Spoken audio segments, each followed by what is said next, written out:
بسم اللہ الرحمن الرحیم۔ الحمدللہ عز و جل، جیسے کہ آپ کو معلوم ہے کہ روزانہ کچھ نہ کچھ ہم ایک نحو کے متعلق کوئی سبق لیتے ہیں اور اس کے اہم قواعد، ضروری قواعد اور ان کی پہچان کا طریقہ بھی ہم سماعت کرتے ہیں۔ آج جو ہم نے سیکھنا ہے وہ ہے مضاف اور مضاف الیہ کی پہچان اور ان سے متعلقہ ضروری قواعد۔ نمبر 1، پہلا یہ ہے کہ درج ذیل الفاظ ابھی میں ذکر کروں گا، یہ ہمیشہ مضاف واقع ہوں گے۔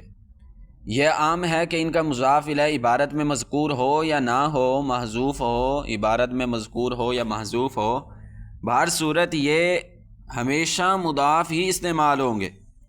اکثر طور پر عبارتوں میں آتے ہیں اور ہم یہ پہچان نہیں سکتے کہ یہ مضاف بنے گا یا مضاف الیہ بنے گا، ہم کچھ اور ہی بنا رہے ہوتے ہیں۔ تو آج ایسے الفاظ میں آپ کو بیان کرتا ہوں کہ جو ہمیشہ ہی مضاف واقع ہوں گے۔ جیسے نمبر 1، کلو، بعد، قبل، عند، ذو، اولو، غیرہ، نحو، مثل، دون، تحت، فوق، خلف، قدام، حیث، امام، مع، بین، ایون، سائر، وسط، کلا، وکلتا۔ یہ ایسے الفاظ تھے جو ہمیشہ مضاف ہی واقع ہوں گے۔ ان کے بعد کوئی بھی شے، جملہ آ جائے، کوئی بھی ہو، وہ آخر میں مضاف الیہ ہی بنے گا۔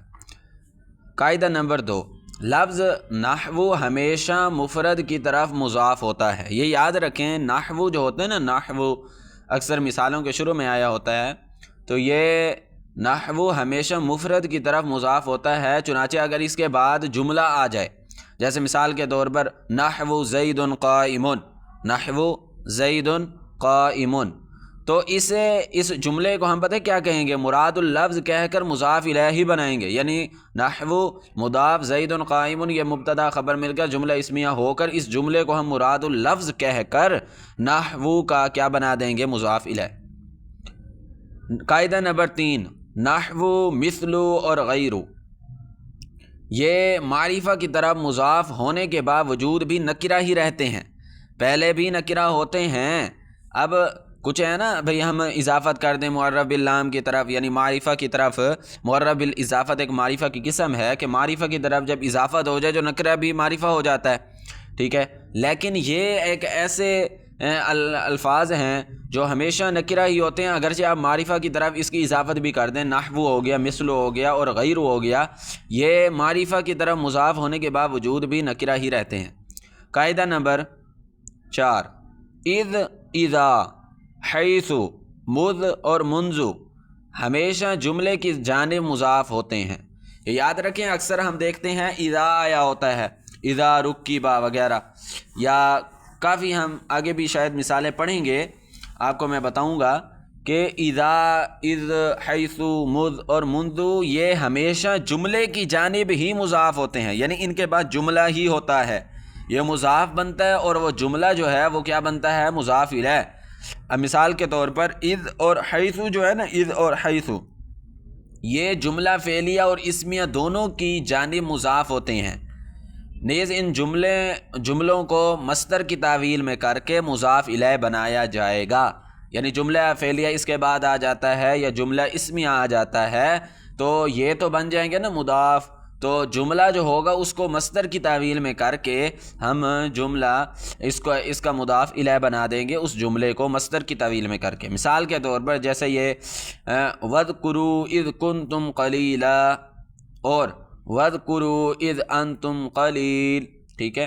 فَأْتُوهُنَّ مِنْ حَيْثُ أَمَرَكُمُ اللَّهُ اور اجلس حیث العلم موجود۔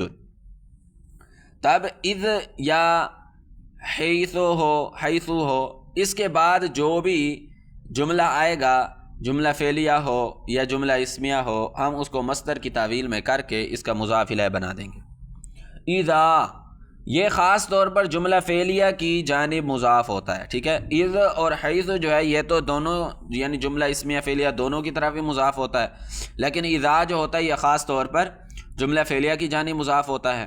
جیسے اذا رکب مع احد